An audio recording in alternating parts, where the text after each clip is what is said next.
Hello, this is Eat Good. We're eating is good, and we're making chicken fried rice with pork chop. And first of all, we're gonna prepare the rice.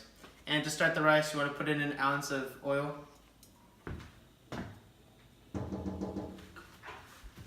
And after you put in the oil, you want to put a 1/4 cup of chopped onions.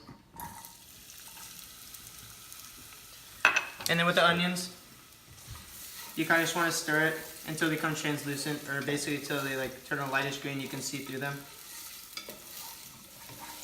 Okay, they look about ready. And then after that, you want to take a little bit over a teaspoon of garlic and just pop it in there.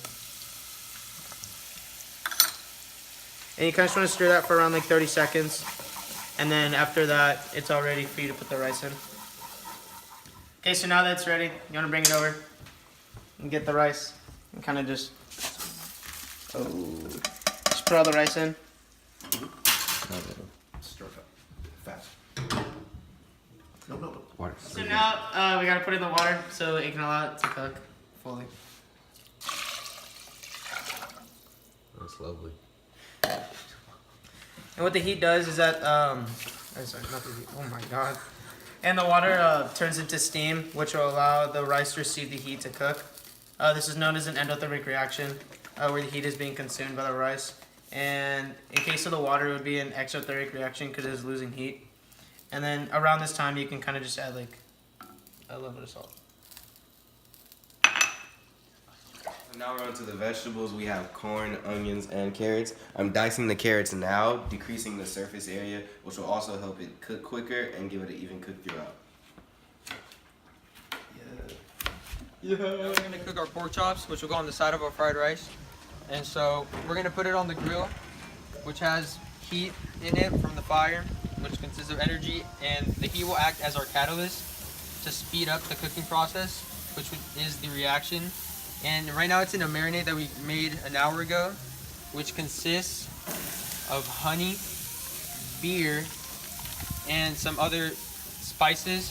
One of those being table salt, which is an ionic compound. And we'll do each side for like 5 minutes because the surface area is so thin. These are like thin slices. If you can see that, they're pretty thin compared to like another type of meat. So it'll be like 5 on each side, and then yeah, just let it cook and close the lid once you place them all. Place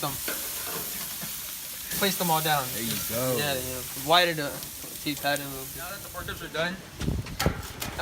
done, we're gonna put them on a piece of tin foil, and then we're gonna close up the grill to conserve the heat, waiting for the rest of the meal to be done cooking.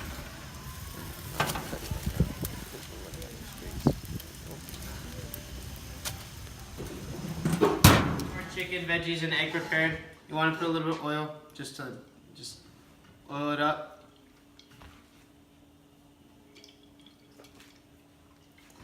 After it's oiled, give it a little stir. And then after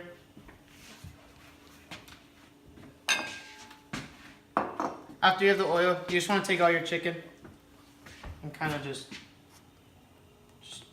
put it all in.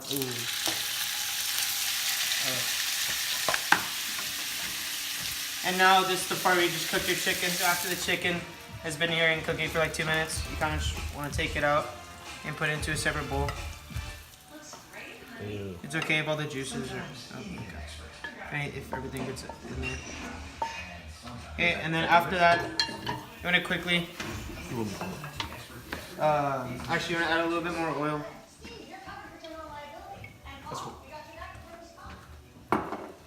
And then after that, next is our veggies. Just our onion and carrots.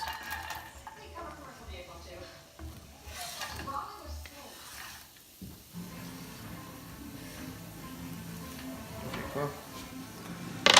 And then after, because they're small, it's not going to take a while to cook them, so you literally just want to stir it in here for like 30 seconds. Okay, so after they've been here for like a short amount of time, you just want to take it and just put everything on top of your chicken. After everything's in here, next is the egg. Because in the 7th inning, Tennessee took out an elite pitcher. They took out one of the best hitters, and you know what? They're still playing Okay, after it's in here, you kind of just want to. After it's in here, you want to let it cook for a little bit. So just. Okay, so after you let it sit for like maybe a minute or two, you kind of just want to break it all up. Basically, like you're making scrambled eggs. Basically. Basically. Okay, after it looks like this, nice, like even, like. After it looks like that, all good. You just want to take all your chicken and veggies and kind of just pour it all in. So it all mixes together.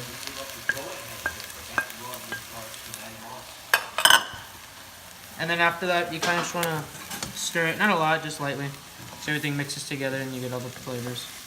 Okay, so after it's after you kind of let it do its thing for a little bit, it's time to take the rice. You kind of just take as much like. What are you doing? I'm just gonna do it over here. Just So you don't do it. That just happened. Just wanna.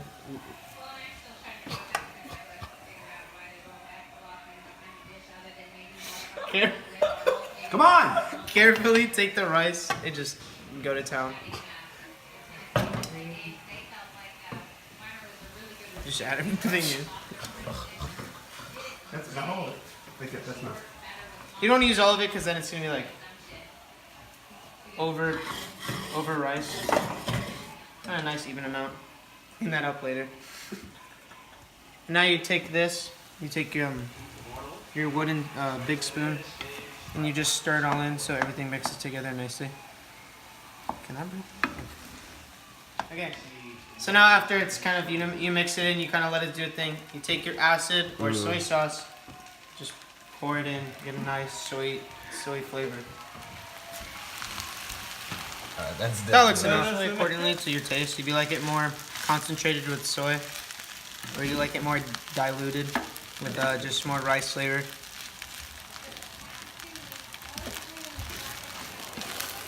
And after it's stirred, you don't want to stir too much because you just don't want to.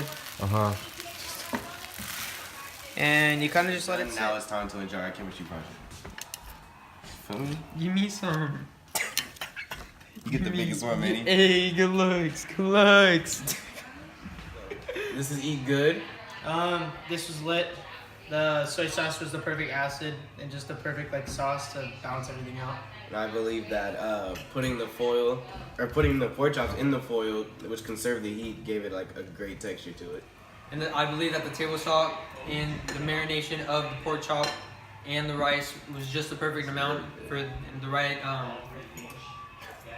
ionic compound. We use the right ionic compound to give it the perfect taste for a great meal.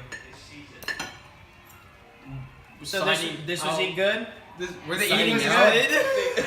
Are they eating late? It's lit. It's lit. Yeah, we're good. We're done.